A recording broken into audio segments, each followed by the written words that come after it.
तो hello my dear students, my dear friends, कैसे हैं आप सभी लोग। उम्मीद करता हूं आप सभी लोग बहुत अच्छे से होंगे, आपकी पढ़ाई अच्छे से चल रही होगी। आप सभी का हार्दिक स्वागत है आज की कक्षा के अंदर। और आज हम लोग बात करने वाले हैं how free is the press का अगला लेक्चर हम लोग देखने। आप सभी का स्वागत है आज की इस कक्षा के अंदर। तो हम लोग आज अब ज्यादा टाइम नहीं लेंगे क्योंकि हमारा चैप्टर काफी दिनों से चल रहा है और क्योंकि चैप्टर भी थोड़ा सा लेंदी है, थोड़ा सा कॉम्प्लिकेटेड भी है, लेकिन एक ही चीज बार बार हो रही है, प्रेस की स्वतंत्रता होना जरूरी है। लेकिन क्या प्रेस की स्वतंत्रता का गलत फायदा प्रेस को उठाना चाहिए या नहीं उठाना चाहिए, बस यही सवाल का जवाब ढूंढने का हम यहाँ प्रयास कर रहे हैं। 6 पॉइंट है हमारा, deliberate miracle mongering. It was recently reported in various local papers that in a public address I had delivered some 20,000 words in the space of an hour and a quarter. ठीक है, this would in any case have been impossible. Actually, the reporter had been full text of my speech in his hand. ठीक है,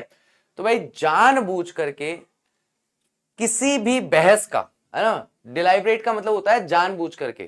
तो जो miracle मोगरिंग होती है मतलब व्याकुल करने वाली, लोगों को व्याकुल करने वाली, यानी कि उनके मन में सवाल आए, उस न्यूज को पढ़ने की इच्छा जागृत हो, है ना। तो किसी भी व्यक्ति ने एक 2 घंटे का, 2.25 घंटे का एक लेक्चर दिया, उसमें से कुछ पंक्तियां उठा करके उसको न्यूज की हेडलाइन बनाकर छाप दिया जाता है ताकि लोगों के मन में इच्छा प्रकट हो, इच्छा पैदा हो उस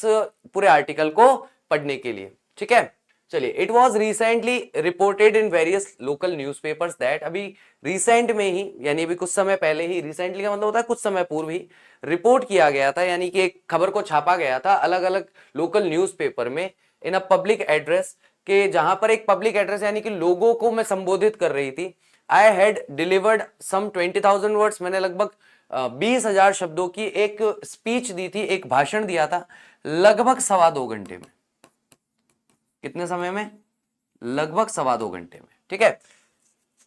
सॉरी, एन आर एंड 1.25 घंटे में, सॉरी 2.25 नहीं, एन आर है ना, 1.25 घंटे में।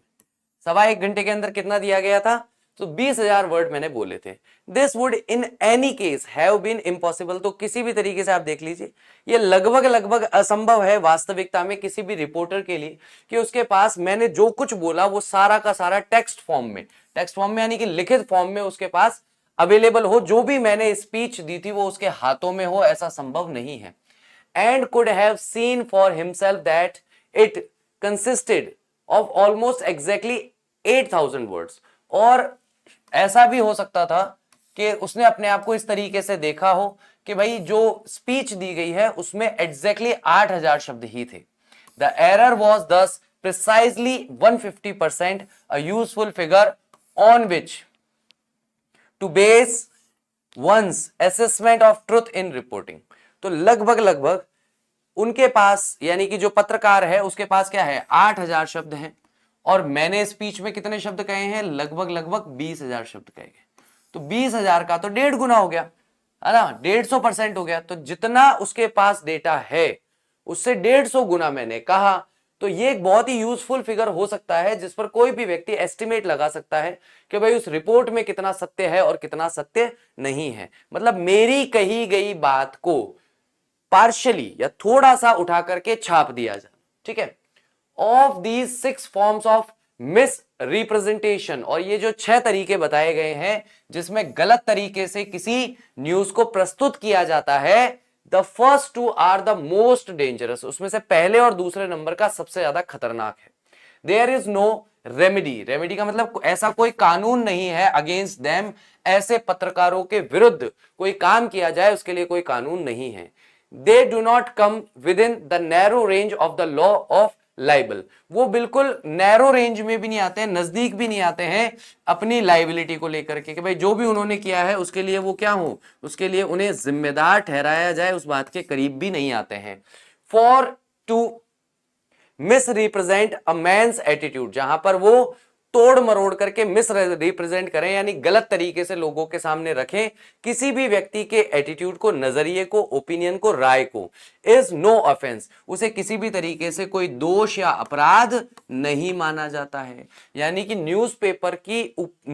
को स्वतंत्रता तो होनी चाहिए, यहां तक हमें कोई दिक्कत नहीं। सरकार के किसी भी तरह के कंट्रोल से न्यूज़पेपर को फ्री होना चाहिए, यहां तक भी हमें कोई दिक्कत नहीं। सेंसरशिप जो है वो बड़ी समाज के लिए उपयोगी सेंसरशिप होनी चाहिए, सरकार के लिए उपयोगी सेंसरशिप हो, ऐसी सेंसरशिप नहीं होनी चाहिए।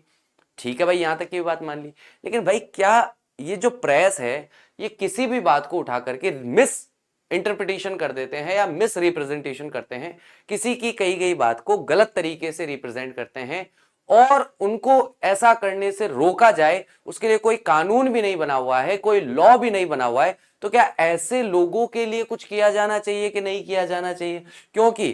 किसी भी प्रकार के, किसी भी मैन के ओपिनियन को या एटीट्यूड को अगर वो गलत तरीके से रिप्रेजेंट करते हैं तब भी उन्हें किसी प्रकार से दोषी नहीं माना जाता है। Nor could one readily persuade a jury that a lie had been told about one, और ऐसा भी नहीं हो सकता कि कोई व्यक्ति बिल्कुल तत्पर होकर के आसानी से राजी कर सके, मना सके जूरी को, जूरी मतलब द बेंच ऑफ जजेस, उन्हें मना सके कि भाई एक झूठ बोला गया है किसी व्यक्ति के द्वारा। Since a short of formal veracity, यानी कि एक शॉर्ट, एक छोटी फॉर्म जो है, एक छोटा सा जो फॉर्मल सच्चाई है, क्वालिटी ऑफ ट्रुथ जो है, यानी कि सच्चाई में कितनी गुणवत्ता है, in detail is used to convey a total false impression, और उस छोटे से तथ्य को लेकर के डिटेल बना करके और झूठा इंप्रेशन उससे बनाने का प्रयास किया जाता है of the speaker's word as a whole. यानी कि एक व्यक्ति ने 1000 शब्द कहे, उस 1000 शब्दों में 100 शब्द में उसने कोई व्याख्या करी, लगभग मान लो कोई उदाहरण दिया, अब उस उदाहरण के 100 शब्दों को लेकर के सामने वाले व्यक्ति ने पूरी की पूरी रिपोर्ट ही तैयार कर दी, और बाकी 900 शब्द जो है जिसमें पूरी बात कॉन्टेक्स्ट में पूरी बात समझ में आती है, उन 900 शब्दों को गायब कर दिया। ठीक है, तो किसी भी वक्ता की कही गई बात को बहुत कम शब्दों में पकड़ करके अपने मतलब का डेटा उससे निकाल के उसे मिस इंटरप्रिटेशन करके गलत तरीके से उसकी व्याख्या करके पूरी रिपोर्ट बना दी जाती है, जिससे कि एक झूठा इंप्रेशन क्रिएट किया जाता है किसी भी वक्ता के शब्दों का पूरे एक संपूर्ण के रूप में। कॉन्सिक्वेंटली उसके फलस्वरूप क्या होता है, it is next door to impossible to secure either correct or apology, correction or apology, और ये लगभग नेक्स्ट डोर टू इम्पॉसिबल यानी लगभग असंभव हो जाता है। लगभग क्या हो जाता है, लगभग असंभव हो जाता है सिक्योर करना कि भाई हम उन लोगों से ये उम्मीद करें, तो ये लगभग असंभव हो जाता है कि ये जो प्रेस वाले लोग हैं जिन्होंने गलत चीज को छाप दिया है, या तो उनसे करेक्शन कराया जा सके या फिर उनसे अपॉलॉजी ली जा सके, यानी कि उनसे माफी मंगवाई जा सके। तो ना तो ये माफी मांगते हैं और ना ही कोई सुधार करते हैं।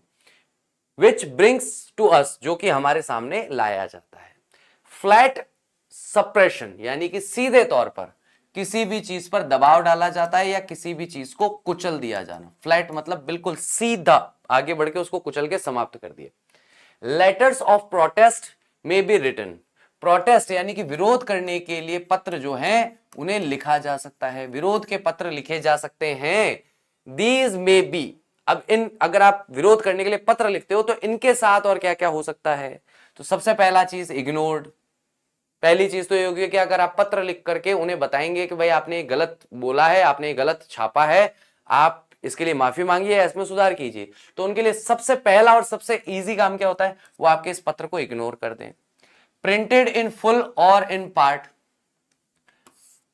accompanied by an editorial comment to the effect that the words reported were actually said। दूसरी चीज ये आ जाती है कि प्रिंटेड फुल फॉर्म में या पार्ट फॉर्म में जिसके साथ में ही एडिटोरियल कमेंट भी होते हैं, यानी कि मैंने जो बात कही वो बात तो मैंने कही है भाई, अगर आपने मेरे 1000 वर्ड में से 100 वर्ड उठाए हैं तो ये 100 वर्ड तो मैंने कहे हैं ना। अब इन 100 वर्ड्स के साथ में कुछ शब्द जोड़ दिए गए, वो शब्द क्या है, एडिटोरियल कमेंट है, संपादकीय टिप्पणी है, टू द इफेक्ट कि उसका क्या प्रभाव पड़ता है, द वर्ड्स रिपोर्टेड, जो शब्द कहे गए, वर एक्चुअली सेड, और वास्तविकता में ये 100 शब्द तो कहे ही गए थे ना। That the speaker must not expect to monopolise 75 the whole of the papers valuable space, है ना। ये 75 कुछ भी नहीं है, गलती से छपा है। The speaker must not expect, तो स्पीकर को ये एक्सपेक्ट नहीं करना चाहिए, इस बात का अनुमान नहीं लगाना चाहिए कि मोनोपोलाइज किया जाए, यानी एकाधिकार को स्थापित किया जाए पूरे के पूरे पेपर के वैल्यूएबल स्पेस पे, कि भैया अगर आपने मैंने अगर 1000 शब्द कहे हैं तो भैया न्यूज़पेपर वाले को 1000 के 1000 शब्द एज इट इज छापने पड़ेंगे। क्यों? क्योंकि जो स्थान है न्यूज़पेपर में, जो स्पेस है, वो बहुत ही मूल्यवान है, उसका पैसा लगता है। तो अगर मैंने 1000 शब्द कहे हैं, 1000 के 1000 शब्द अगर हम छापेंगे तो कैसे काम चलेगा? तो ये भी एक बड़ी समस्या होती है। नेक्स्ट है थर्ड, यहां पर answered privately by the editor. अब मान लो आपके खिलाफ कोई बात कही गई और आपने पता लगा लिया, आपने एडिटर को पत्र भी लिख दिया कि भाई साहब आपने मेरे बारे में गलत गलत कहा है, आप इसकी माफी मांगिए। तो ठीक है, वो अब उसने जो बात कही है या जो बात उसने छापी है वो तो सार्वजनिक तौर पर छाप दी, वो तो सार्वजनिक तौर पर छापी गई है। लेकिन जब माफी मांगी गई तो उसने मुझे एक निजी पत्र लिख दिया कि साहब आपने ऐसा ऐसा कहा था, हमें थोड़ा गलत समझ में आया, मैं माफी चाहता हूं, आगे से ऐसा नहीं होगा।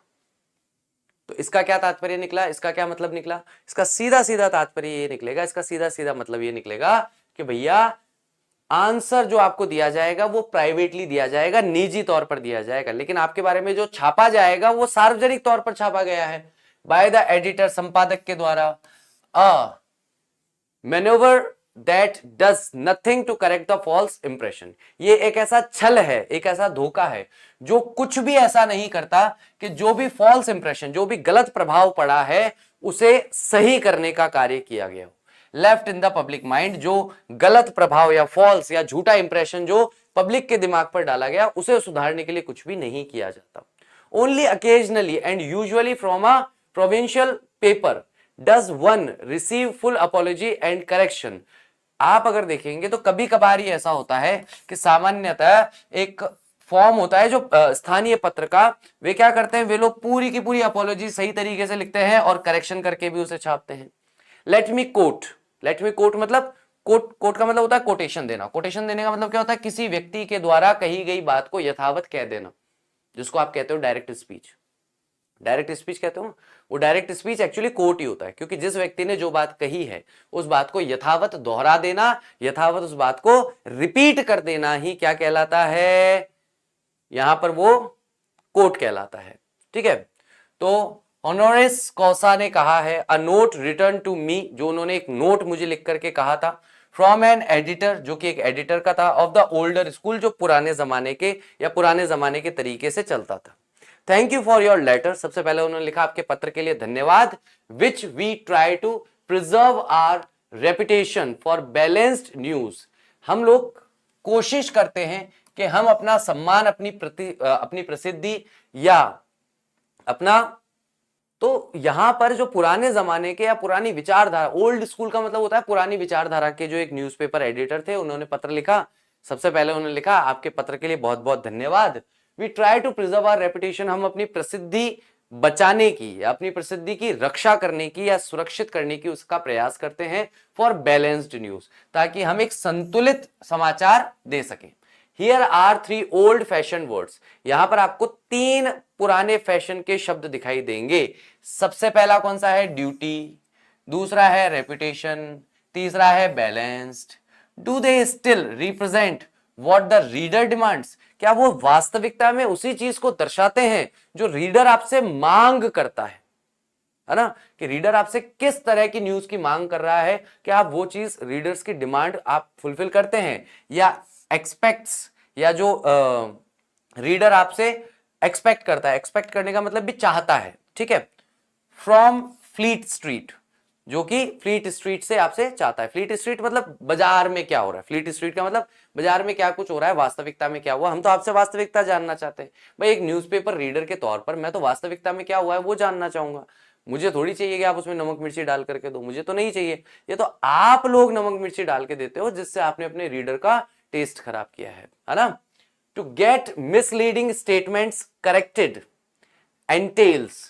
मिसलीडिंग यानी कि गलत जानकारी, गुमराह करने वाले जो स्टेटमेंट्स हैं, जो वाक्य हैं, विवरण हैं, करेक्टेड, उनमें सुधार हुआ, एंटेल्स जो कि दिखाई देता है, इन एनी केस, किसी भी केस में, अ हैवी, किसी भारी और exhausting effort of correspondence. Correspondence का मतलब होता है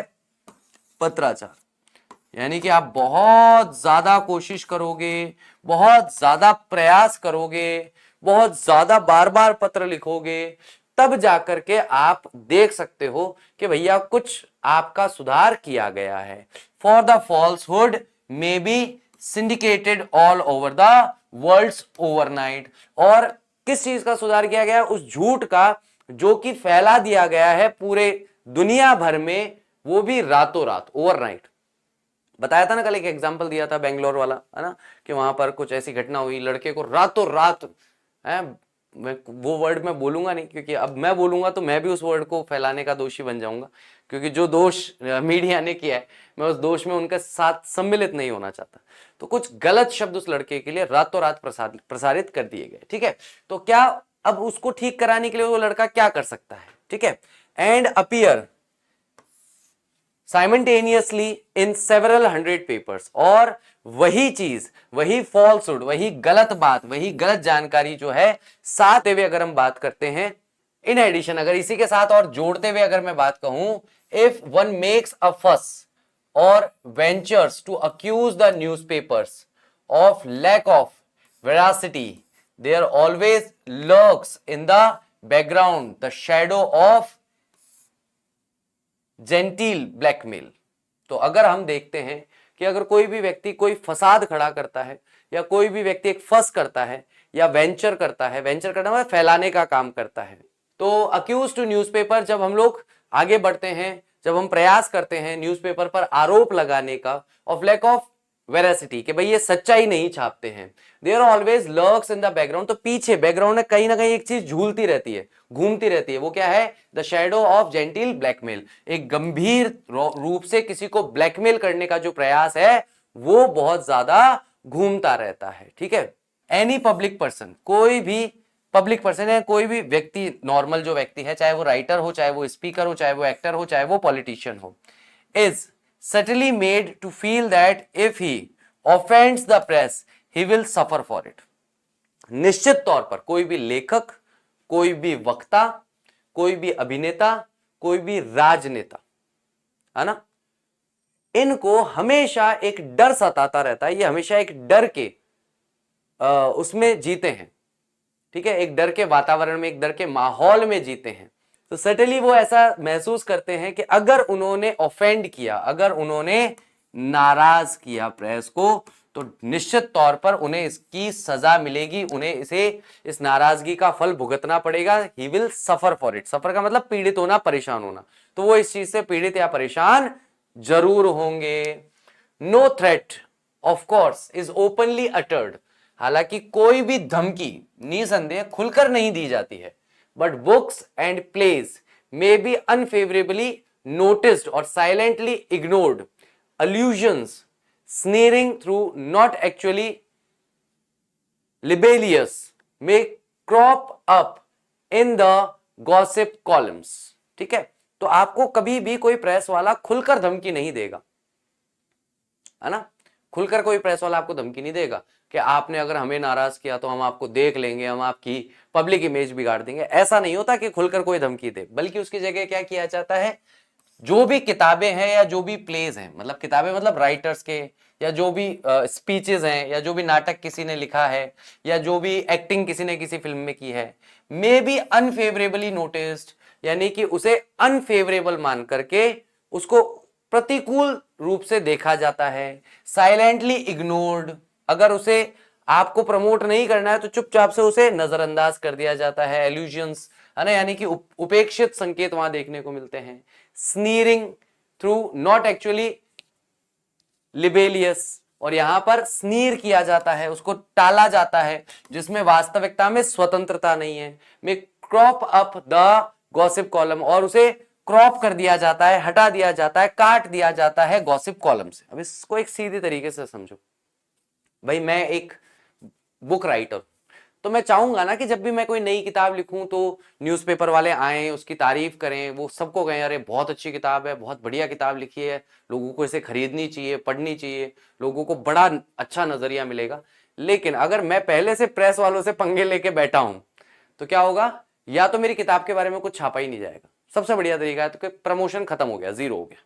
उस किताब के बारे में कोई भी बात नहीं की जाएगी। अगर की भी गई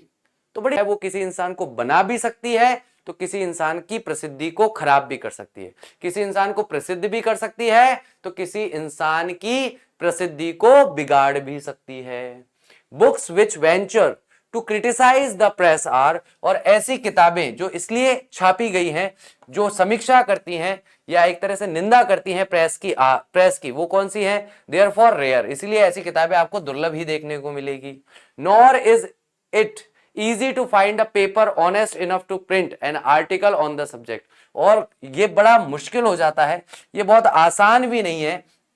कि भाई आप ऑनेस्टी से यानी कि बहुत अच्छे तरीके से पेपर को छापा जा सके। मतलब आपको ऐसा पेपर भी नहीं मिलता, न्यूज़पेपर भी नहीं मिलता जिसमें आप न्यूज़पेपर की बुराई छाप सकें। Nor it is easy to find a paper honest enough, कोई भी न्यूज़पेपर इतना ईमानदार नहीं होता to print an article on the subject, कि इस विषय पर आर्टिकल छाप सके कि देखो भाई कैसे प्रेस जो है वह गलत व्यवहार करती है या गलत सूचना लोगों तक पहुंचाती है। Speeches may be made of course but they will not reach the wider public, भाषण दिए जा सकते हैं लेकिन क्या होता है कि उन भाषणों को ज्यादा लोगों तक पहुंचने नहीं दिया जाता। For they will not be reported in full, क्योंकि उन्हें पूरी तरीके से रिपोर्ट नहीं किया जाता। Only a carefully isolated sentence और so will find its way into the papers under some such headlines as Bishop seeks to muzzle press और MP attacks press liberty।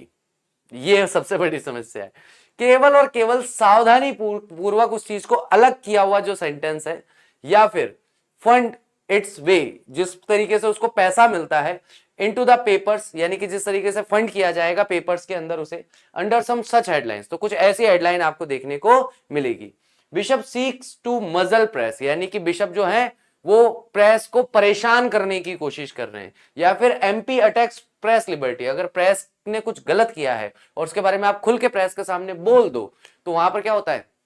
Newspaper वाले आ जाएंगे, बोले देखिए इस जगह के एमपी ने बड़ा प्रेस पर घातक हमला करने की कोशिश की। हालांकि शब्दों से होता है हमला, कोई लठ लेके तो एमपी भाग नहीं रहा है, लेकिन घातक हमला करने का प्रयास किया गया। इंडीड, निश्चित तौर पर, the slightest effort to hinder the irresponsible dissemination of nonsense is greeted by अ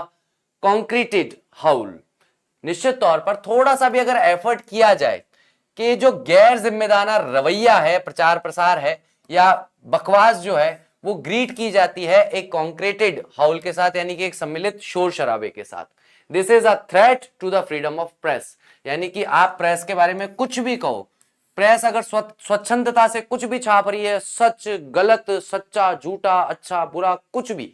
तो उसे छापने दो। जैसे आप प्रेस के खिलाफ बोलने का प्रयास करोगे, क्या होगा कि ये प्रेस की स्वतंत्रता या प्रेस की जो आजादी है उस पर एक खतरा बना दिया जाएगा, उसे खतरा बता दिया जाएगा, क्या हो भाई प्रेस खतरे में आ गई। ठीक है, no wonder that within 3 days lately the archbishop of York and a minister of the crown were heard to utter the same despairing cry in face of journalistic misrepresentation and indiscretion, we cannot control the press। और इसमें कोई भी आश्चर्य की बात नहीं होगी कि 3 दिन के अंदर अंदर अगर कभी कोई बिशप या कोई एमपी ऐसी बात कह भी देता है, मान लो कह भी देता है, बोलते बोलते बोलते बोलते निकल गया, मुंह से ही निकल गया है, तो ऐसी कंडीशन में क्या होगा कि आर्च बिशप जो है यॉर्क के या फिर एक जो मिनिस्टर हैं जो कि क्राउन के हैं, उन्हें कहते हुए सुना जाएगा सेम डिस्पेयरिंग क्राई के साथ, उसी निराशाजनक रोने के साथ, फेस ऑफ जर्नलिस्टिक मिसरिप्रेजेंटेशन, उसी जर्नलिस्टिक बहकावे के या गलत प्रचार प्रसार के सामने खड़े होकर कहते हुए सुन सकते हो, एंड इंडिक्रीशन, और उसी मूर्खतापूर्ण वाली जो हरकतें हैं प्रेस की या जर्नलिस्टिक जो मिस रिप्रेजेंटेशन है उसके सामने we can not control the press, यानी कि वो भी 3 दिन के अंदर अंदर हार जाते हैं प्रेस के सामने, चाहे कोई एमपी हो चाहे कोई बिशप हो। तो बिशप और एमपी भी उसके सामने घुटने टेक देते हैं और कह देते हैं कि भैया हम लोग प्रेस को कंट्रोल नहीं कर सकते हैं, हम लोग प्रेस के बारे में कुछ भी नहीं कर सकते, उसे कंट्रोल नहीं किया जा सकता है। नेक्स्ट हमें यहां देखने को मिलता है द पर्टिकुलर एग्जाम्पल्स, हमें कुछ विशेष उदाहरण देखने को मिलते हैं। आई हैव गिवन, जो मैंने दिए हैं, आर उनके बारे में, यू विल से आप कहेंगे ऑफ वेरी स्मॉल इंपॉर्टेंस, यानी कि ये बहुत ही कम महत्व वाली बात है, यानी कि जितने एग्जाम्पल या अब तक जो कुछ मैंने बताया है वो सारी की सारी चीजें अगर हम बात करके कहें कि भैया ये सारी की सारी बातें मैं कर रहा हूं, अब इन बातों के बारे में आपका क्या कहना है, तो आप कहोगे कि ये तो बहुत कम महत्वपूर्ण बातें हैं। ट्रू, ये बात सच भी है कि इस बात का ज्यादा महत्व नहीं है। That is what makes them so symptomatic and so disquieting, और यही चीज है जो उन्हें बहुत ज्यादा लाक्षणिक बना देती है और ज्यादा बेचैन कर देती है और ज्यादा परेशान कर देती है। They do not show any direct wrestling of the truth towards the propagandist and, और ये लोग किसी भी तरीके से प्रत्यक्ष रेसलिंग, प्रत्यक्ष युद्ध नहीं करते हैं, प्रत्यक्ष रूप से लड़ते नहीं हैं, प्रत्यक्ष रूप से ये लोग आपस में लड़ते नहीं हैं, सत्य की ओर से, खासकर उन लोगों के विरुद्ध नहीं लड़ते जो कि प्रचार करने वाले यानी किसी प्रोपेगेंडा को फैलाने वाले लोग हैं। ऑफ द ये तो हो गया propagandist and such against such attempts the reader may with a little mental effort efficiently arm himself, और ऐसे कुछ प्रयासों के विरुद्ध रीडर जो है वो चाहे तो थोड़े से मानसिक प्रयास के साथ एफिशिएंटली, बहुत ही कुशलता से, आर्म हिमसेल्फ, अपने आप को सुरक्षित कर सकता है या अपने आप को लड़ने के लिए तैयार कर सकता है। कि भाई अगर ऐसी कोई बात है, मान लीजिए जैसे कि कोई न्यूज़पेपर है, गलत खबर छाप रहा है, दूसरा न्यूज़पेपर तो उसके खिलाफ बोलेगा तो बहुत दिक्कत हो जाएगी। तो वास्तविकता में क्या किया जा सकता है कि अगर कोई न्यूज़पेपर गलत खबरें छाप रहा है तो भैया सीधी सी बात है कि आप अगले दिन जब वो न्यूज़पेपर वाला आए उसको एक लेटर लिख करके दो, कंप्लेंट लेटर, कि आपके पत्र में ये गलत गलत गलत गलत बातें छापी जाती है। प्रोपेगेंडा का मतलब होता है बेटा कोई एक विशेष विचारधारा को फैलाना, किसी एक विशेष सोच के साथ किसी एक बात को ज्यादा से ज्यादा लोगों तक फैलाना, प्रोपेगेंडा कहलाता है। ठीक है, उस पर आप लेटर लिख के दो उसे, कल से आपका न्यूज़पेपर बंद कर दीजिए या आज तक का आपका हिसाब क्लियर है, आज से हम आपका न्यूज़पेपर नहीं लेंगे क्योंकि आपका न्यूज़पेपर गलत गलत बातें छापता है। ये राजस्थान में हुआ भी एक न्यूज़पेपर के साथ, है ना। तो उसका मतलब काफी ज्यादा लोगों ने उस न्यूज़पेपर को फिर खरीदना बंद कर दिया। तो अपने आप उनको समझ में आ जाता है कि भैया अब, क्योंकि जो एडवर्टीजमेंट वाला है वो भी ये सारी चीजें देखता है, वो कहता है बोले यार आपके न्यूज़पेपर का तो लोग विरोध कर रहे हैं, मैं आपके न्यूज़पेपर में अगर एडवर्टीजमेंट दूंगा तो लोग क्यों मेरा सामान खरीदेंगे। और थोड़ा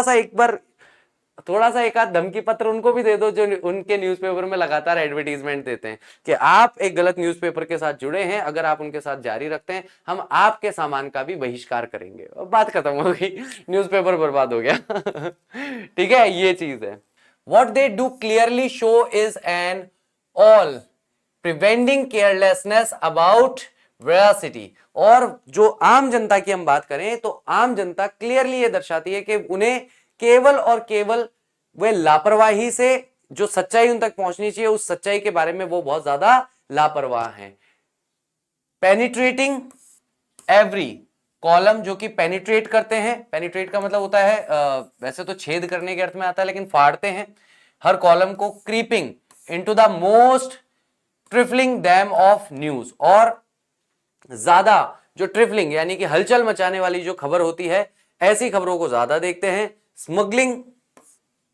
and blurring the boundary lines between fact and fancy, और धीरे धीरे ब्लर करते हैं, धुंधला कर देते हैं जो वास्तविक रेखा है, बाउंड्री जो है, एक रेखा जो खींची गई है सच और झूठ के बीच में, उस सच और झूठ की रेखा को क्या कर देते हैं, धुंधला कर देते हैं। क्रिएटिंग अ जनरल एटमोस्फेयर और सिनिसिज्म एंड मिसट्रस्ट, और एक जर्नल, एक सामान्य एटमोस्फेयर बना देते हैं मिसट्रस्ट का, यानी कि मिसट्रस्ट का मतलब क्या हो गया, झूठ का, या फिर आप किसी पर विश्वास नहीं कर सकते। सिनिसिज्म का भी यही अर्थ होता है कि अविश्वसनीय स्थिति में उसे पहुंचा देते हैं। He that is unfaithful in little is unfaithful also in much. कोई भी व्यक्ति अगर थोड़े में अगर अनफेथफुल होगा, विश्वासघाती होगा, तो जब उसे ज्यादा मिलेगा तब भी वह अनफेथफुल ही रहेगा। है? जो आदमी 10 रुपए की चोरी कर सकता है, वो आदमी 2 लाख की चोरी भी कर लेगा। ठीक है, वो वाली बात है। If a common court case can not be correctly reported, अगर एक सामान्य सा कोर्ट केस जो है उसे भी सही तरीके से रिपोर्ट नहीं किया जा सकता, how are we to believe the reports of world events, तो हम कैसे विश्वास कर सकते हैं कि दुनिया में जो भी घटनाएं हो रही है उसकी बिल्कुल सही सही रिपोर्टिंग की जा रही है। If an interviewer misinterprets the novelist whom we have all seen, तो अगर एक इंटरव्यूअर है वो गलत व्याख्या कर सकता है एक नॉवलिस्ट की बातों की जिसे हमने खुद ने देखा है, what does he do with the foreign statesmen, तो वह विदेशों के जो स्टेटमेंट है, विदेशों के जो नेता हैं उनके द्वारा कही गई बातों का क्या करेगा, whom we have never seen, जिन्हें हमने कभी देखा भी नहीं है। तो विदेशों में किसी व्यक्ति के द्वारा किसी भी कही गई बात को कुछ भी कह करके घुमा फिरा करके भारत देश में छाप देना। अब भाई आप एक बात बताओ कि अब तो जैसे प्रिंट मीडिया इतना नहीं चलता, आप सारी जो न्यूज वगैरह देखते हो सब इस वाली मीडिया पर देख लेते हो, सोशल मीडिया पर ज्यादा देखते हो। मान लो पुराने समय में, आज के 50 साल पहले, जब टीवी वगैरह कुछ भी नहीं हुआ करता था, किसी नेता ने पाकिस्तान में खड़े होकर कुछ और कहा और यहाँ के भारत के नेता ने कुछ और छाप दिया। मान लो गलत ही छाप दिया, उल्टा ही छाप दिया, उसने तो भारत की प्रशंसा की, इसने छाप दिया कि ऐसे गलत बयान दिए, बुरी बातें बोली भारत के बारे में। अब मुझे एक बात बताओ कि छोटी सी बात समझने की है कि हमें यह देखना है कि अगर वो आदमी आकर कहे भी भारत को कि यार आपने, मैंने तो ऐसा कुछ कहा ही नहीं, आपने ऐसा क्यों छपवा दिया, बोले कि ठीक है भाई अब छप गया क्या करें बताओ, बोले नहीं ये तो गलत है, बोले गलत तो है लेकिन करें क्या भाई, कोई इंटरनेशनल कोर्ट तो है नहीं जहां जाकर के तुम हमारी सरकार के खिलाफ तो कुछ लिख नहीं सकते, छापा तो प्रेस ने है तो सरकार के खिलाफ तो कोई केस बनता नहीं, तुम इसकी शिकायत कहां जाके करोगे भाई, इसकी कंप्लेंट भी करना चाहोगे तो कहां करोगे, तो वो कहेगा कि मैं मेरे यहाँ पर छपवा दूंगा, छपवा ले भाई, तेरा देश है, तेरी मर्जी हो जो छपवा ले, यहाँ के प्रेस वालों ने अपने मन से छाप दिया, तेरे वहां के प्रेस वाले अपने मन से छाप देंगे, कोई फर्क नहीं पड़ता। इसलिए कभी पाकिस्तान की मीडिया को बात करते हुए सुनना, आप देखोगे ना कि हम विश्व के सबसे शक्तिशाली लोग हैं, भारत की नंबर 1 सेना किसके पास है, नंबर 2 किसके पास है, नंबर 3 किसके पास है, कोई मतलब नहीं, टेक्नोलॉजी किसके पास कितनी बेहतर है, कोई मतलब नहीं, हथियार किसके पास कितने बेहतर है, कोई मतलब नहीं, सैनिकों की संख्या किसके पास कितनी,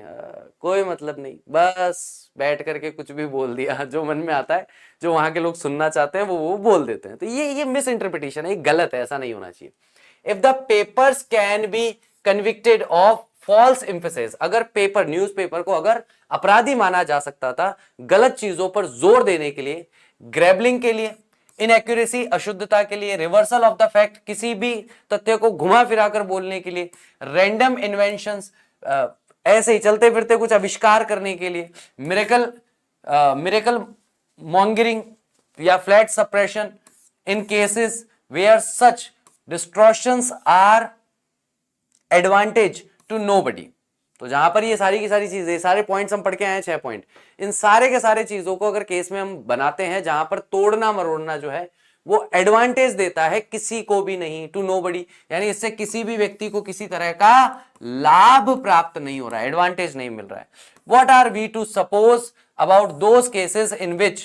wasted interest are closely connected, तो फिर उन केसेस के बारे में हम क्या कहेंगे, उन केसेस के बारे में हमें क्या सोचना चाहिए जो बड़े पैमाने पर लोगों की रुचि को आकर्षित करते हैं और साथ में क्लोजली कनेक्टेड रहते हैं। जैसे कुछ पॉलिटिकल पार्टीज हैं जो बहुत ज्यादा किसी एक धार्मिक समुदाय से पॉलिटिकली कनेक्टेड रहती है। तो मान लीजिए उस पार्टी के किसी नेता ने धर्म के बारे में कुछ कह दिया, तो निजी, तो आप अगर मोटे मोटे तौर पर देखोगे तो वो पॉलिटिकल पार्टी सीधी सीधी उस व्यक्ति से जुड़ी हुई, और वो व्यक्ति अगर धर्म विशेष के विषय में कुछ कह रहा है तो निश्चित तौर पर आप समझ पाओगे कि यहां पर गड़बड़ है। ठीक है, एंड अबव ऑल, और सबके ऊपर, what are we to make the assumption, हम कौन है कि अपने दिमाग में हम लोग कोई अजम्पशंस बनाए हैं। ऑन विच, जिस पर, ऑल दिस इज बेस्ड, ये सब जिन assumptions पर, ये सब जिन पूर्व विचारधाराओं पर निर्भर करता है, that the reader is too stupid, के जो पढ़ने वाला है वह बहुत ही मूर्ख व्यक्ति है, टू डिटेक्ट फॉल्सहुड, के वह पता नहीं लगा सकता कि क्या झूठ है, and too frivolous to even resent in, और ज्यादा फ्रिवोलियस है, और ज्यादा वो इसमें ध्यान नहीं देता, लापरवाह है कि इस चीज के बारे में वह पुनः विचार करे या फिर से सोचे। ठीक है, डिसेंट जर्नलिस्ट यानी अच्छे पत्रकार जो है, do not like the present state of affair, तो वे जो अच्छे डिसेंट जर्नलिस्ट है वो कभी नहीं चाहते कि किसी भी तरीके से स्टेट ऑफ अफेयर के अंदर वो प्रेजेंट हो, nor do the more responsible editor, और ऐसा जो ज्यादा जिम्मेदार जो एडिटर से संपादक है वो भी ऐसा नहीं चाहते, but the number of editors and journalist who can maintain a high standard of duty, balance and reputation, लेकिन ऐसे जर्नलिस्ट या ऐसे एडिटर जो हाई स्टैंडर्ड मेंटेन करते हैं ड्यूटी में, बैलेंस में और रेपुटेशन में, उन लोगों के बारे में क्या, in the face of pressure grows less day by day, और इन लोगों के सामने प्रेशर जो है वह धीरे धीरे दिन प्रतिदिन बढ़ता जा रहा है। It is difficult for any paper that presents in news soberly to maintain its circulation, perhaps it is true that every nation gets the press it deserves, तो ये बहुत ही मुश्किल है किसी भी न्यूज़पेपर के लिए कि भाई वह रिप्रेजेंट करे या प्रेजेंट करे अपनी न्यूज को सोबरली मतलब बिल्कुल जैसा है वैसे ही, टू मेंटेन इट्स सर्कुलेशन, के इसके प्रचार प्रसार को मेंटेन किया जा सके, परहैप्स शायद, इट इज ट्रू ये सत्य है, that every nation gets the press it deserves, हर देश को वही प्रेस मिलती है जैसी प्रेस वो डिजर्व करते हैं, जैसी प्रेस के लायक वो होते हैं, क्योंकि जनता ही प्रेस को बनाती या बिगाड़ती है। आपको मसालेदार झूठी खबरें पढ़ने में मजा आ रहा है तो प्रेस वही छापेगा, सीधी सी बात है। आप अपना टेस्ट चेंज करो कि भाई मसालेदार झूठी खबरें नहीं चाहिए, हमें तो सच्ची खबरें चाहिए, चाहे मसाला हो चाहे नहीं हो, तो प्रेस की अपने आप जिम्मेदारी हो जाएगी कि वहां पर करना पड़ेगा। But supposing the reader does care about accuracy, लेकिन मान लीजिए, सपोज कीजिए कि रीडर वास्तविकता में एक्यूरेसी के बारे में चिंता करना शुरू कर दे, डज ही रीसेंट कंटेम्प्ट, तो क्या वह रीसेंट भेज सकता है, अपना वापस बता सकता है सामने वाले को अपना अपमान के बारे में, कंटेम्प्ट के बारे में, फॉर हिज इंटेलिजेंस, अपनी बुद्धिमत्ता का, does he want the truth what is said and done, क्या वह चाहता है उस सत्य को जो कुछ कहा गया है और किया गया है, what steps is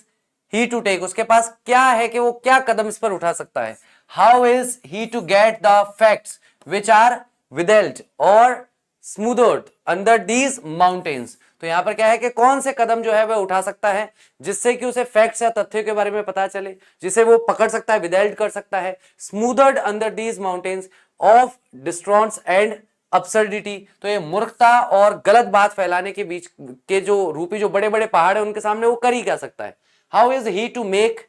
he will felt, वह कैसे लोगों को एहसास दिलाए कि वह कैसा महसूस करता है, is he to write angry letters, क्या उसे गुस्से में पत्र लिखने चाहिए, और transfer his daily penny from one organ to another, या फिर जो प्रतिदिन वो एक पेनी के अंदर न्यूज़पेपर खरीदता है उसे एक से दूसरा, दूसरे से तीसरा, तीसरे से चौथा, चौथे से पांचवें में बदलेगा, कब तक बदलता रहेगा, क्योंकि हर न्यूज़पेपर की यही हालत है। ठीक है,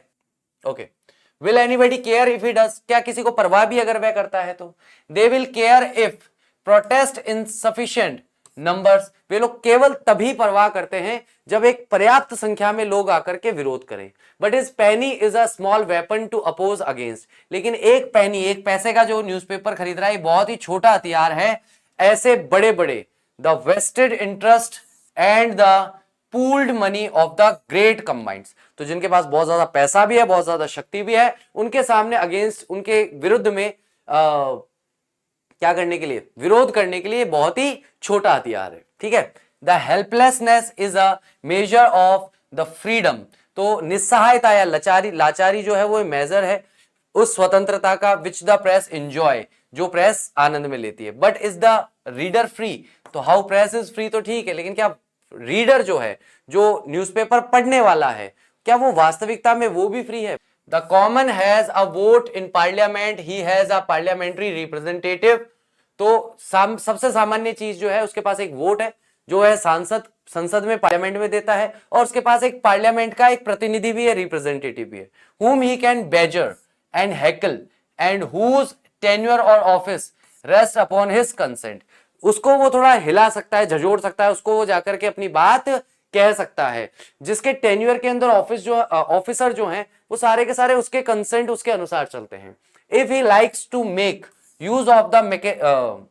मशीनरी ऑफ डेमोक्रेसी, अगर कोई भी व्यक्ति अपनी डेमोक्रेसी जिस तरीके से काम करती है अगर उसका लाभ लेना चाहता है, उसका प्रयोग करना चाहता है, he can have questions asked in the house, तो वह प्रश्न दे सकता है कि जो प्रश्न हाउस में पूछे जाने चाहिए। इन द लास्ट रिसोर्ट, पिछले रिसोर्ट के अंदर, he can destroy one government, वह किसी एक गवर्नमेंट को डिस्ट्रॉय भी कर सकता है एंड मेक अनदर, दूसरी गवर्नमेंट भी बना सकता है। But there is no machinery by which he can control the organs which mould opinion, लेकिन किसी भी तरीके से ये समाचार पत्र रूपी जो एक मशीनरी है, एक ऑर्गन है, इसको ना वह कंट्रोल कर सकता है और खास करके जो न्यूज या प्रेस है वो कंट्रोल कर सकती है कि कैसे लोगों की ओपिनियन को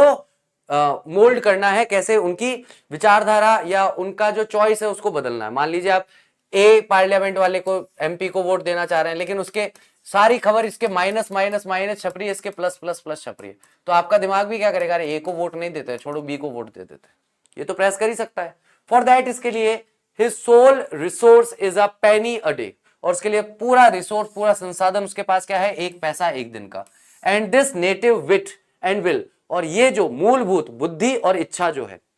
उससे, इन टाइम ऑफ क्राइसिस, मुसीबत के समय में, the papers are first with the cry, newspapers ही वो सबसे पहले होते हैं जो पहले रोजना रोते हैं। Let the people know the facts, आइए लोगों को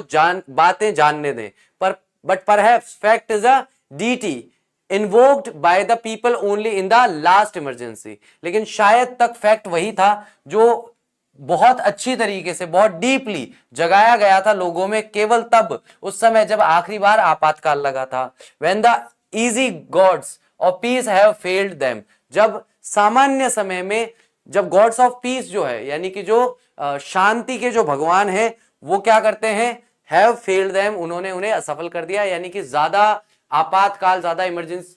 तो कुल मिला के बात यह है कि जब शांति का समय रहता है तब न्यूज़पेपर के पास ज्यादा कुछ करने के लिए नहीं होता, अशांति के समय में वो कुछ कर सकते हैं। उम्मीद करता हूं आज का लेक्चर अच्छी तरीके से समझ में आया होगा, आपने अच्छे से एंजॉय किया होगा। Thank you very much, I will see you tomorrow, till then take care of yourself, bye bye. भागो फटाफट।